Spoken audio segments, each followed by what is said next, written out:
क्योंकि हमारा जो तरीक़ाकार है वो ये कि जब भी हम किसी नज़रिया, अक़ीदा, इज़्म, फ़िक़्ह, मसलक, मज़हब पर बात करते हैं तो हम उसमें कोशिश ये करते हैं कि उन तमाम उसकी जिहाद को कवर करें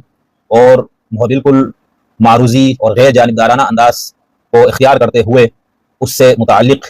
जितने भी ख़यालात हैं उसकी हिमायत में बोलने वाले, लिखने वाले, उसके खिलाफ, और जो एतदाल पसंद यानी जो बहस, तज्ज़िया और तबसरा करते हैं और उनका झुकाव किसी तरफ नहीं होता हमारे ख्याल में, हो सकता है आप कहें कि नहीं ये तो इसका झुकाव है, उन सब हम पेश करने की कोशिश करते हैं। तो इसलिए हमारी गुफ्तगू तवील होती है, लेकिन